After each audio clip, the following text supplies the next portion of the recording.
तो आज हम लोग ग्रुप थ्योरी में ग्रुप होमोमॉर्फिज्म के प्राइमरी प्रॉपर्टीज प्रूव करने वाले हैं। तो हमारे पास एक ग्रुप होमोमॉर्फिज्म है mapping phi such that G comma naught to G dash comma star. यहाँ से हमें ये चार प्रॉपर्टीज प्रूव करना है, ठीक है। तो प्रूफ में सबसे पहले we have phi is a mapping G comma naught to codomain G dash comma star is a homomorphism. ये हमारे पास एक होमोमॉर्फिज्म है, ठीक है। होमोमॉर्फिज्म का डेफिनेशन हमें पता है। अगर जी कॉमा नॉट से जी डैश कॉमा स्टार में फाई एक होमोमॉर्फिज्म होता है तो यहाँ पर phi of A not b equals to phi of a star phi of b hold करेगा, जहाँ पर ए एंड बी दोनों डोमेन जी के एलिमेंट्स है। Okay, so that is the definition of homomorphism. तो यहाँ पर सबसे पहले हमें शो करना होगा phi of E G equals to E G dash, ठीक है। यहाँ पर ई जी का मतलब है जो डोमेन ग्रुप है उसका identity element, and E G dash का मतलब है कोडोमेन ग्रुप का identity element.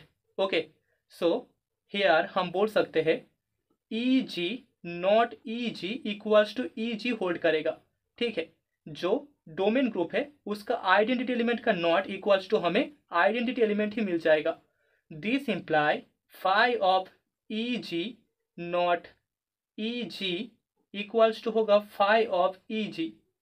This imply phi of E G star phi of E G equals to हम लिख सकते हैं phi of E G star e G dash. यहाँ पर हमने राइट साइड में कोडोमेन ग्रुप जी डैश के आइडेंटिटी एलिमेंट को कॉम्पोजिट किया है, ठीक है, प्रोडक्ट किया है। So phi of E G star e G dash. This imply हमें मिल जाएगा phi of E G is equals to E G dash. यहाँ पर फाई ऑफ ई जी के साथ फाई ऑफ ई जी काट ऑफ हो जाएगा, कैंसिल हो जाएगा, ठीक है। हम बोल सकते हैं by applying cancellation law, cancellation law in G dash comma star, ठीक है। जी डैश कॉमा स्टार क्योंकि एक ग्रुप है तो यहाँ पर कैंसिलेशन लॉ अप्लाई होगा। तो यहाँ पर लेफ्ट कैंसिलेशन लॉ से फाई ऑफ जी के साथ फाई ऑफ जी कैंसिल हो जाएगा एंड हमें phi of G equals to E G dash मिल जाएगा। Okay, that is the first property. तो अभी सेकेंड प्रॉपर्टी में हमें शो करना होगा phi of A inverse is equals to phi of A का होल्ड इनवर्स। तो हम मान लेते हैं let A belongs in group G, ठीक है, ए ग्रुप जी का एलिमेंट है।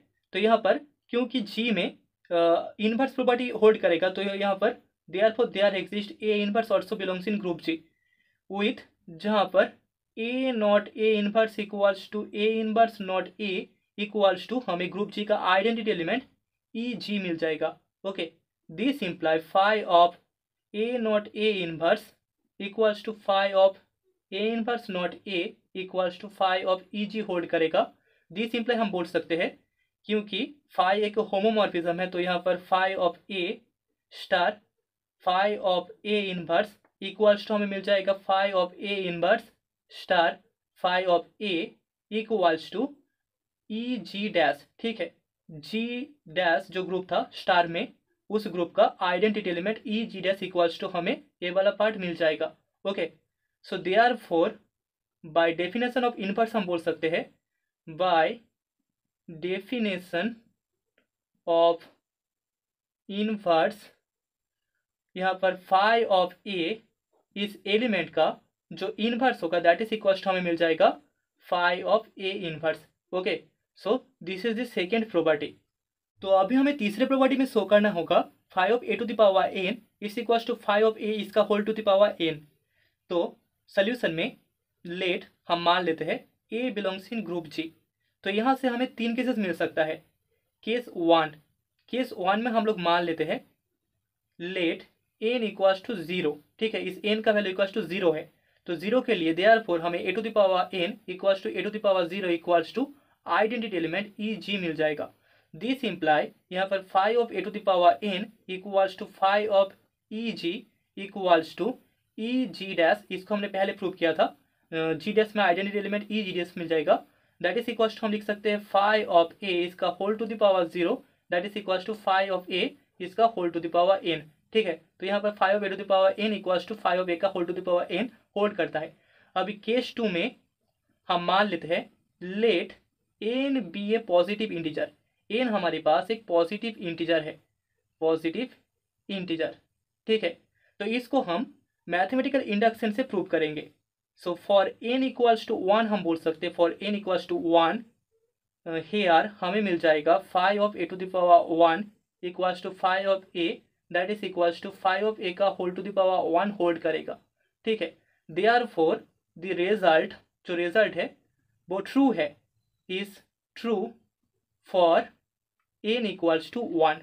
Okay, now let us assume, अभी हम लोग एस्यूम कर लेते हैं, let us assume the result be true for N equals to k, जहां पर के का value greater than equals to 1 होगा, ठीक है। तो एन इक्वल्स टू के के लिए ए वाला रिजल्ट ट्रू होता है। सो देयरफॉर हमें 5 of A to the power k equals to मिल जाएगा 5 ऑफ ए इसका होल टू द पावर के, ठीक है। तो अभी हमें शो करना होगा n equals to k plus 1 के लिए भी रिजल्ट ट्रू होगा।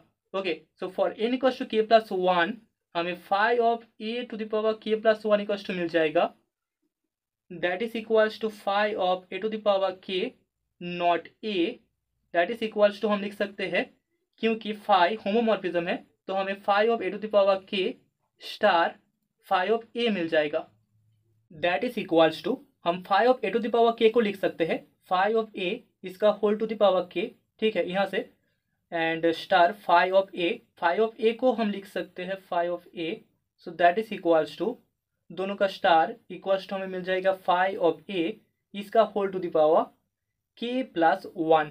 ओके, तो यहाँ पर 5 of A to the power k plus 1 equals to hold करता है 5 ऑफ ए इसका whole to the power k plus 1।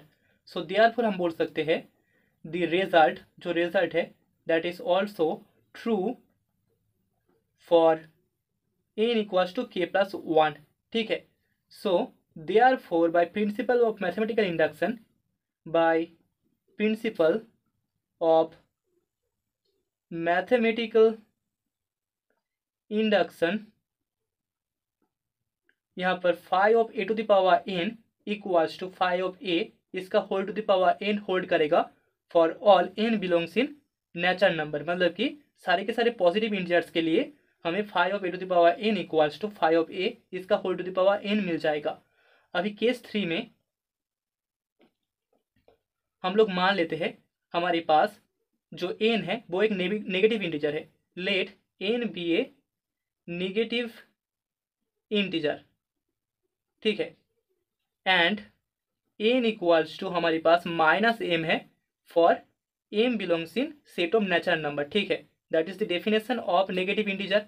So therefore यहाँ पर हमें 5 of A to the power n equals to मिल जाएगा 5 of A to the power minus m, that is equals to हम लिख सकते हैं 5 ऑफ ए इनवर्स इसका whole to the power m, ठीक है, 5 ऑफ ए इनवर्स का whole to the power m, that is equals to 5 of A inverse इसका पूरा का whole to the power m by applying case 2। यहाँ पर हमने केस 2 में जो प्रूव किया था उसका अप्लाई किया है, हमने केस 2 में प्रूव किया था 5 of A to the power n equals to 5 of ए इसका whole to the power n hold करेगा अगर n एक पॉजिटिव इंटीजर होता है, तो यहाँ पर भी A to the power minus 1 whole to the power m एक पॉजिटिव इंटीजर होगा, तो यहाँ पर हम केस 2 का अप्लाई करके इसको ऐसे लिख सकते हैं। So this is equals to हमें मिल जाएगा 5 ऑफ ए इसका whole inverse whole to the power m, that is equals to 5 of ए इसका हम whole to the power minus m लिख सकते हैं, एंड हमें पता है माइनस m का वैल्यू इक्वल्स टू n होता है, तो यहाँ पर 5 of A whole to the power n, ठीक है। सो हमें मिल चुका है 5 of A to the power n is equals to 5 of A whole to the power n। So hence तीनों केसेस में हमने इसको प्रूव कर दिया, तो हम बोल सकते हैं 5 of A to the power n equals to 5 of A whole to the power n hold करेगा for all A belongs in group G, जहाँ पर जो n है वो एक इंटीजर है। Okay, that is the result. अभी फोर्थ प्रॉपर्टी में हमें शो करना होगा order of 5 of A divide करता है ऑर्डर ऑफ ए को। तो यहाँ पर हमें कुछ चीज़ें गिवन थे, हमें गिवन था A belongs in group G and order of A finite, order of A is finite, ठीक है। तो इसके लिए हम मान लेते हैं let order of A is equals to n। So therefore हमें a to the power n equals to identity element of domain eg मिल जाएगा. So this imply phi of a to the power n equals to phi of eg, that is equals to codomain का identity element eg dash होगा. So this imply phi of a इसका whole to the power n equals to eg dash hold करेगा. This imply हम बोल सकते हैं जो order of phi of a है वो डिवाइड कर देगा n को, जो कि इम्प्लाई करता है order of phi of a divides order of a, क्योंकि order of a equals to हमारे पास n था. ठीक है, तो that is also proved. So hence the properties, तो हमने सारे के सारे प्रॉपर्टीज प्रूव कर दिया. Properties okay.